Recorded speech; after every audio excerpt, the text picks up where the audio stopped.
Hello, Iris J here with Madrona's Pulse Teachings, and I am continuing on in my new houses series, and I'm going to talk with you about the 8th house today.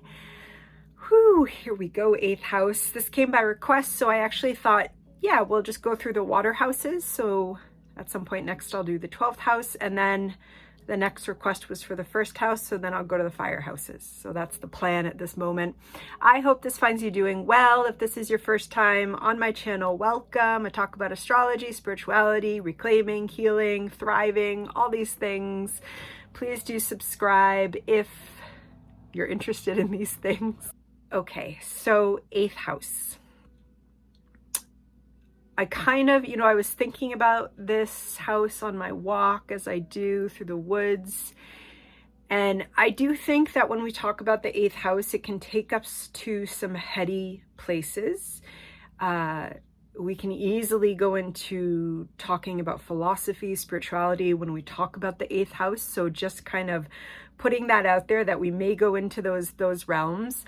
But let's start with the basics. So we're talking about a water house. The 8th house is aligned with Pluto energy and also Scorpio energy. So these are, again, different manifestations of that archetype. 8th house isn't exactly Scorpio energy, but they're very similar, and they're entering into the same archetypal well of energy, especially a well with the 8th house. So water house, yin, receptive energy. And, this is following a discussion of the 4th house. So regardless of whether you watched that, the 4th house is really this house where we are encountering the self and awareness of the self. And in some ways that self and awareness of the house is just moving into different stages throughout each of the water houses.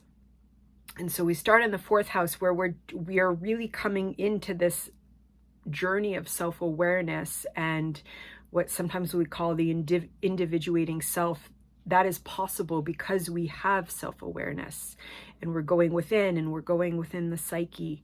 And in the 8th house, we're still going within, but we're not just going within our psyche. We are going in with another being to start.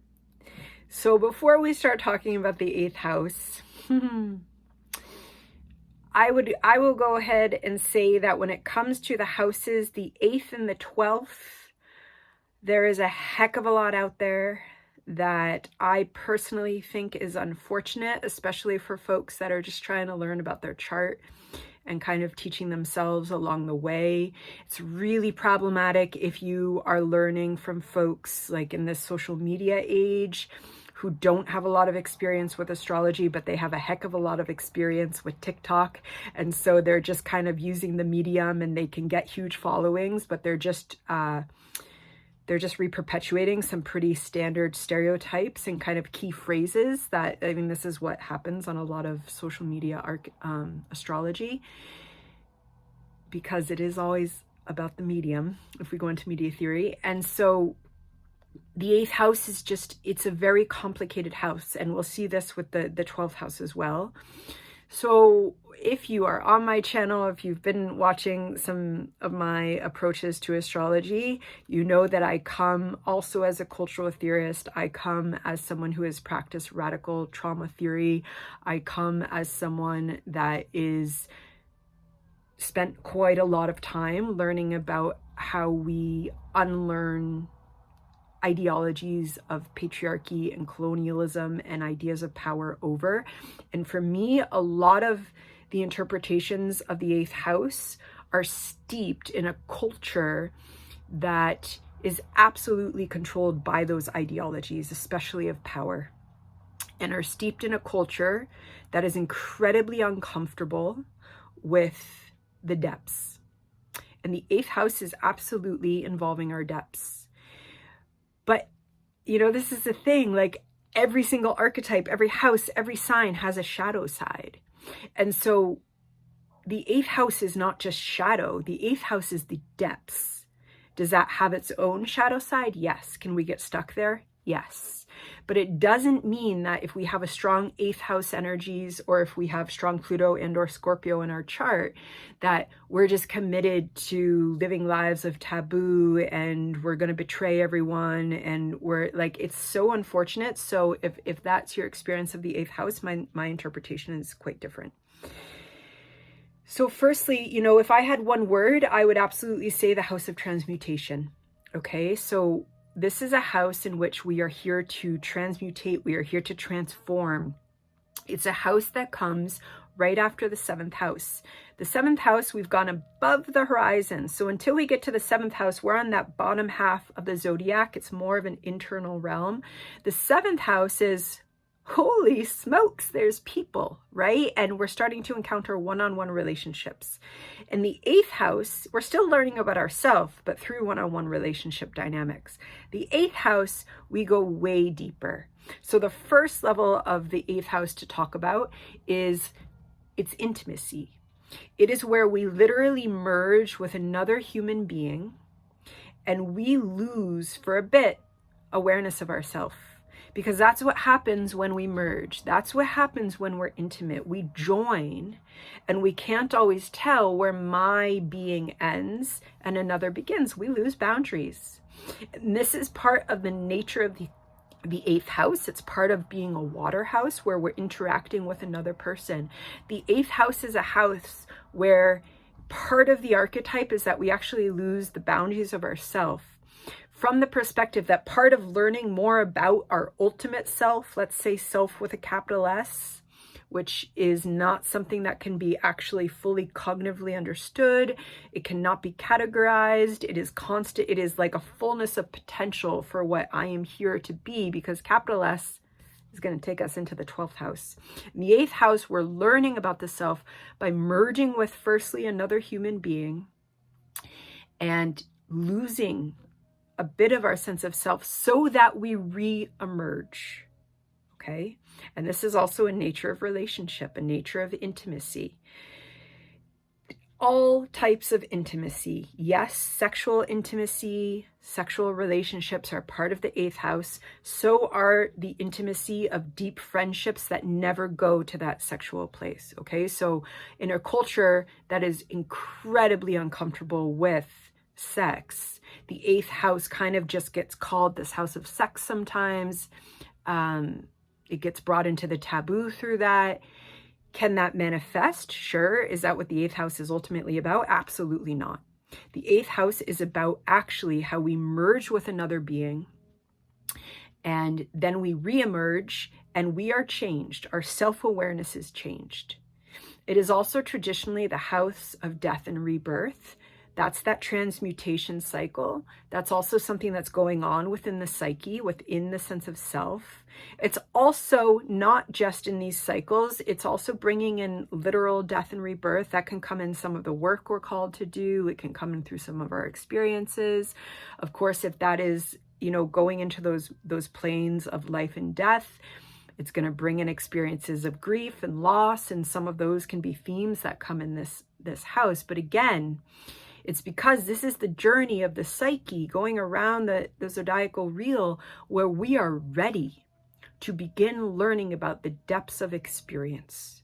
And that every time we enter into this deep merging, where here we can see that, yes, it's with another person. It's also with aspects of life itself that can become contained. It could be within, say, something like the occult or something around spirituality or astrology, or if someone is a death doula, there's a worldview that they kind of merge with, and they have to go through different cycles of understanding the work that they do.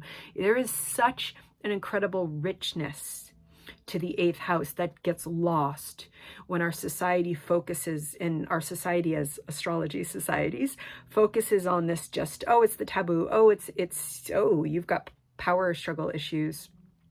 Where does the power struggle issue come from? Part of merging with another being and having no boundaries, to a certain extent, we give up power. To a certain extent, we lose our sense of power. So part of the 8th house experience is also learning through experience about power, about my power, another's power, and about, perhaps most importantly, what being in relationship and power dynamics feel like. And so if we have a strong 8th house energy, or just strong Pluto energy, there's probably going to be instances in our life where we learn about both sides of power, having too much and having too little. That could play out in an experience of victimization. It could also just play out in different stories. The thing about astrology is that it's so important that we don't impose a story onto a person's chart, but we speak archetypally and energetically, especially when we're talking about the 8th house, because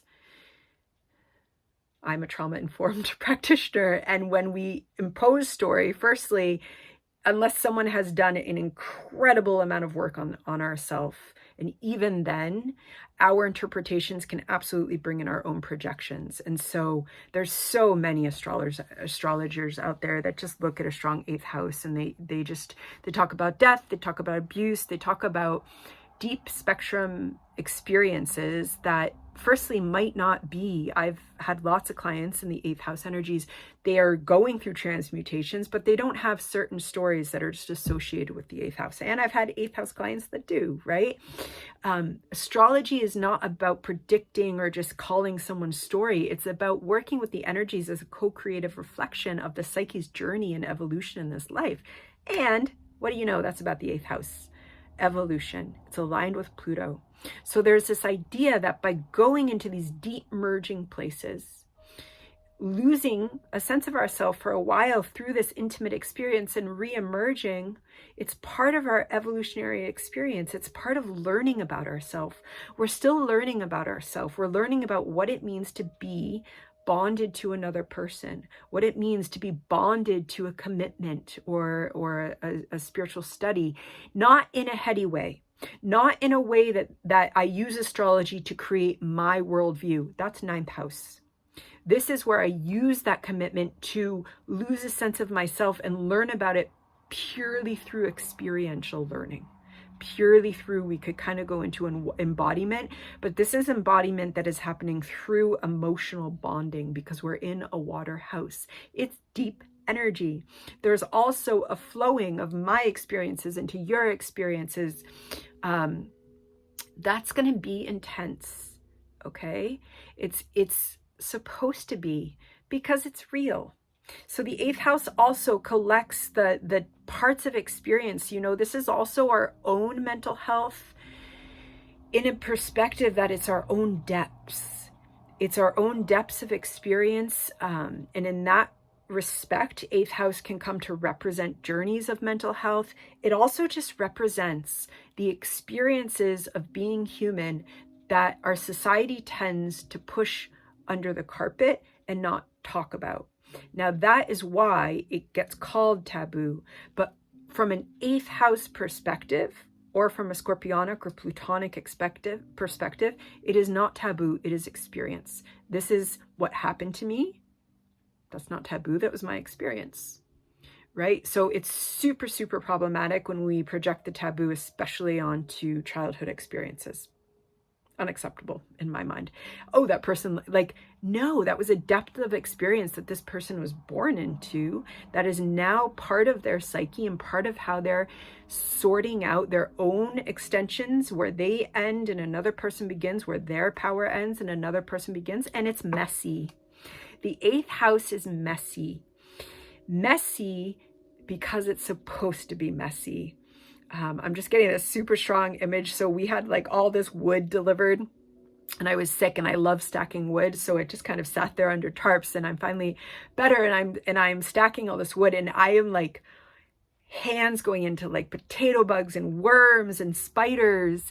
And it is dark and rich and messy, but it's so natural and there's so much life.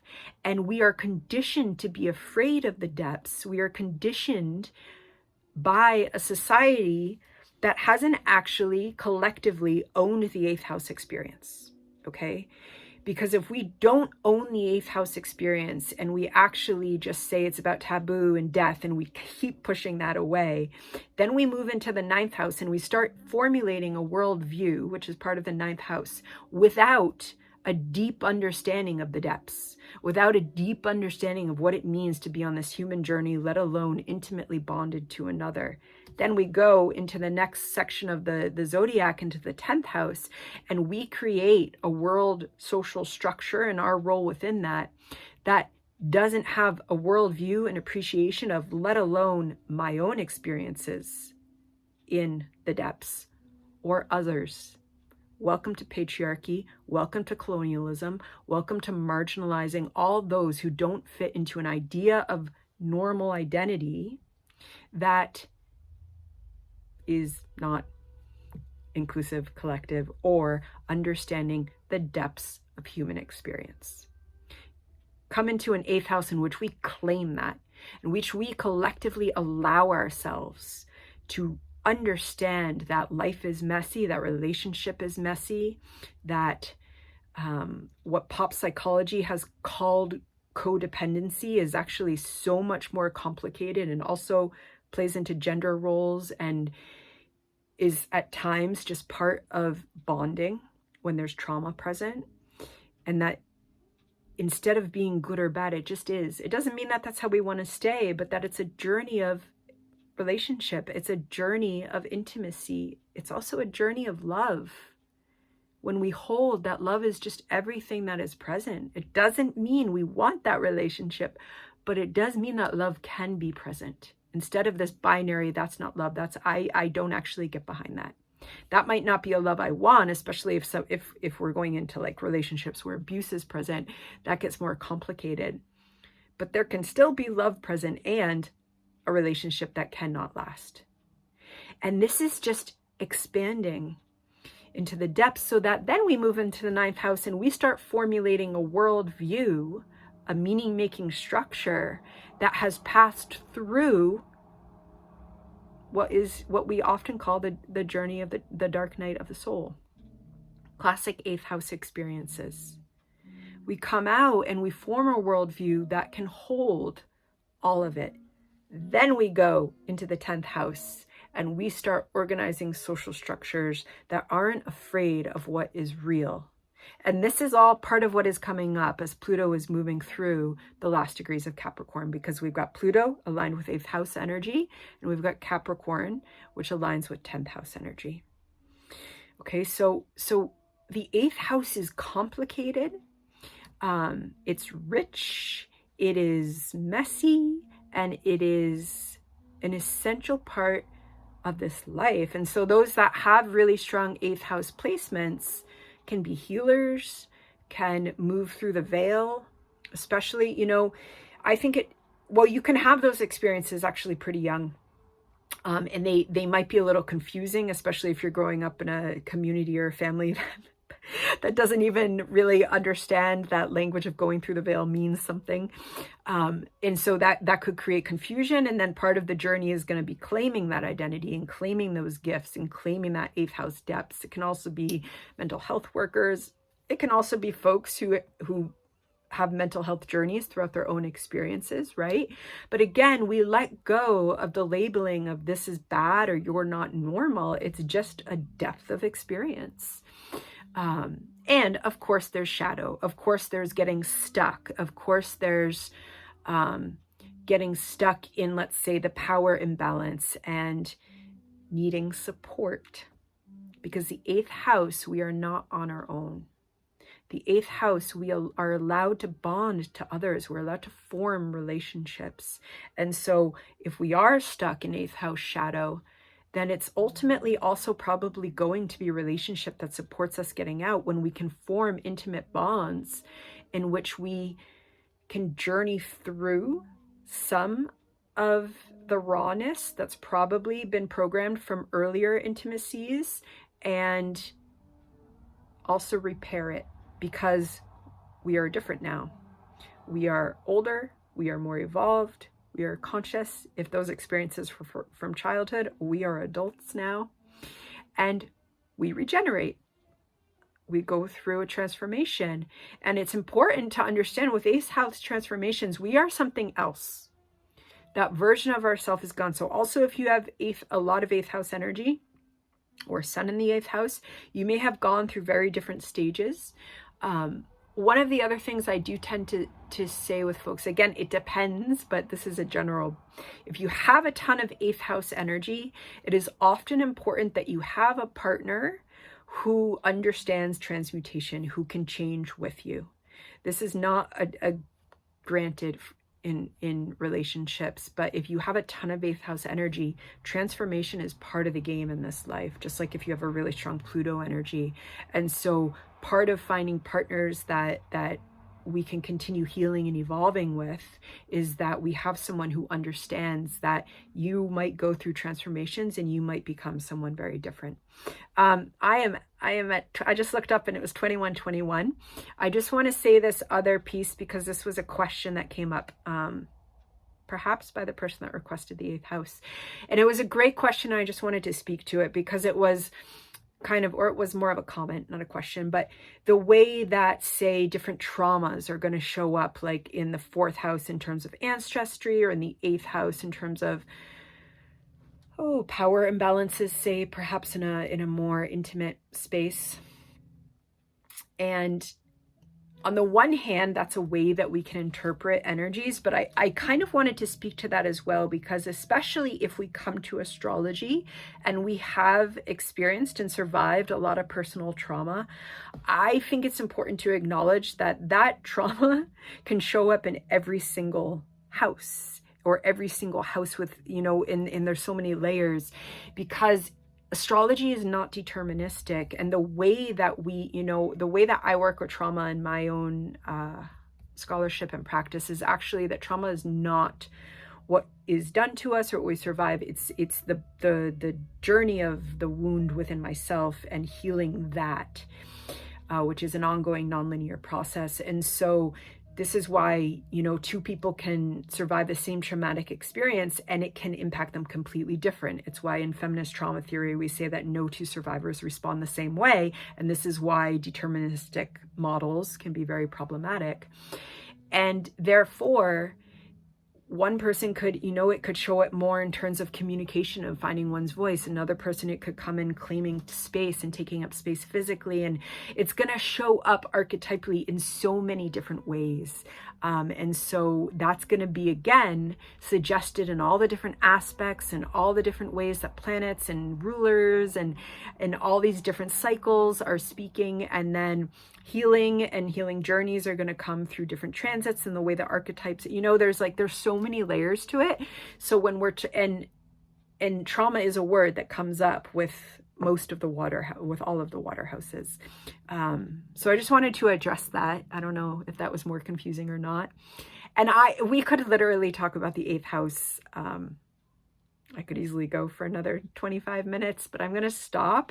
And maybe at some point I'll do an 8th house part 2, because I also really wanted to talk about intimacy and how our culture is really uncomfortable with intimacy. But I'll just leave that as a teaser for part 2. And hopefully there's bits. The 8th house is complicated, so hopefully there's bits that you can kind of chew on or resonate with you and just work with those, and then other bits you can leave. And that's kind of what we do. Okay, please be well. Take care.